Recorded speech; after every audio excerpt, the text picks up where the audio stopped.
Hello everyone, welcome back to my channel Garuda Skrimo, channel opini bolanya orang-orang awam.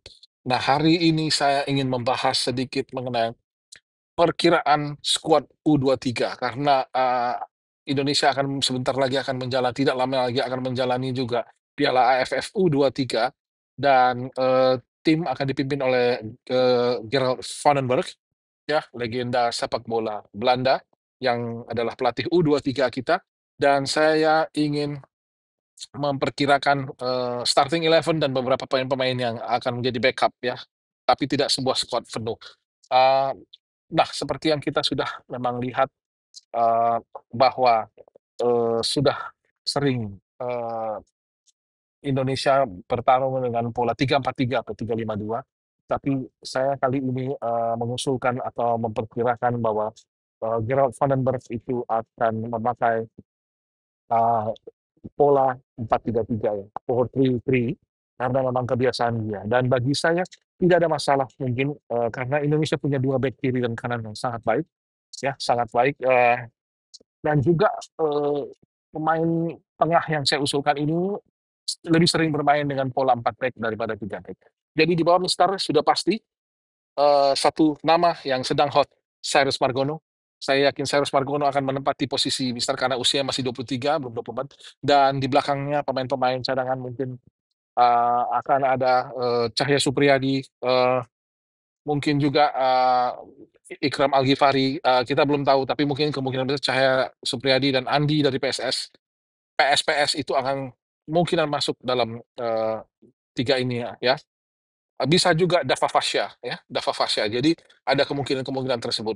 Nah, untuk bek kanan, pola 4 bek kanan sudah pasti bagi saya, Welber Jardim, walaupun dia sering ditempatkan sebagai gelandang, di, PSSI U20, tapi saya yakin Welber Jardim sangat cocok di posisi bek kanan.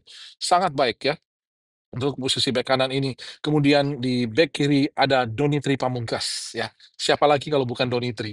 Saya percaya bahwa Doni mungkin kemungkinan besar juga akan menjadi kapten di sini, tapi sebelah kiri itu adalah Doni Tri Pamungkas. Lalu duo center back kita, duo pertahanan adalah, Kadek Arel seperti biasa, ya, back andalan Bali United dan, timnas U20 dan bermain juga di Piala AFF, sangat tenang, sangat taktis, akan didampingi oleh Dion Marks ya. Dion Marks juga pemain yang, sampai saat ini, kita tunggu-tunggu penampilannya, tapi saya yakin Dion Marks dan Kadek Arel ini akan menjadi duo center back di, jantung pertahanan kita. Kemudian untuk pola 3 gelandang di tengah, gelandang breaker atau DM itu akan pasti ditempati oleh, Ivar Jenner, Ivar Jenner dan kemudian untuk, Toni Firmansyah akan bertandem juga bersama Ivar Jenner, Toni Firmansyah dari, Persebaya dan juga Arkan Fikri. Kenapa Arkan? Karena saya berpikir Arkan, walaupun, masih sangat muda tapi sudah mempunyai banyak pengalaman bermain di, kelompok umur dan juga di AFF dan, eee, juga waktu itu di U23 ya, jadi saya pikir Arkan Fikri ini akan tetap dipanggil dan menjadi salah satu Arkan memang butuh, partner seperti, Ivar Jenner, saya pikir sehingga membuat dia bisa bermain lepas lagi untuk mengatur serangan Indonesia. Kemudian 3 trio lini serang Indonesia sangat menarik. Ya, sebelah kiri, Tim Gapens. Tim Gapens pemain versatile yang bisa bermain di menjadi back kiri dan juga menjadi, sayap kiri atau winger kiri, tapi kali ini bagi saya di, back kiri ada Doni Tri Pamungkas, jadi kemungkinan besar, Tim Capens akan, main lebih ke depan untuk menjadi winger atau mungkin saja menjadi switch ya. Jadi kedua-duanya adalah, back sayap dan juga winger yang sangat baik sehingga, memainkan kedua-duanya itu bukan overlapping tapi bahkan mereka bisa saling switch. Ya, Doni turun ke belakang dan, tim naik ke depan atau tim turun ke belakang, Doni naik ke depan. Lalu berikutnya, di kanan dulu, sisi kanan, saya mengedepankan Victor Detan. Ya, Victor Detan layak mendapat kesempatan untuk bermain di U23 ini dengan permainan yang cukup menawan, tapi sayangnya di Piala AFF, kurang mendapatkan kesempatan, dari pelatih, Shin Tae-yong ya. Kita menunjukkan bahwa teknik, tenangan, dan, eee apa ya, saya bilang ada sesuatu yang sangat benar-benar spesial dengan Victor Detan. Dan di lini serang, tiada lain dan tiada bukan, Jens Raven. Jens Raven, penyerang, ADO Den Haag ini, sungguh luar biasa di, U20 dan saya pikir kenapa Jens ini sangat berbakat? Karena Jens juga seperti kita tahu memiliki sertifikat kepelatihan level yang mungkin paling pemula ya untuk di, eee, UEFA, tapi dengan pemahaman dia akan taktik, pemahaman dia akan, bagaimana sebuah permainan membuat dia spesial. Karena apa?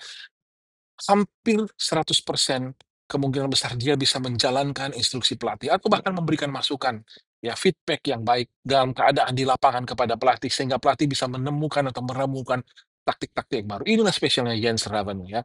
Jadi 4-3-3 itu, Cyrus Margono, Welber Jardim, dia, kemudian, Dion Mars, Kadek Ariel Donitri, Ivar Yenar, kemudian di tengah, tadi, kemudian Tony Firmansyah dan Arkan Fikri, lalu di depan, di kiri, Tim Gaypens, Jens Raven di tengah, dan Victor Detan di kanan. Dan untuk, ada 2 pemain yang menurut saya juga bisa saja masuk di, starting 11 ini, dialah, Ryan Hanan yang mungkin saja bisa bertukar posisi dengan Arkan Fikri atau dengan Tony Firmansyah, dan kemudian James Kelly-Schroyer yang bisa mengambil posisi atau menempati posisi kanan atau bahkan membackup Jens Raven. Jadi luar biasa, udah squad U23 kita ini adalah squad yang, eee, saya bilang bukan mewah tapi kaya akan pengalaman, karena sudah bermain di level yang sangat baik ya, gitu loh.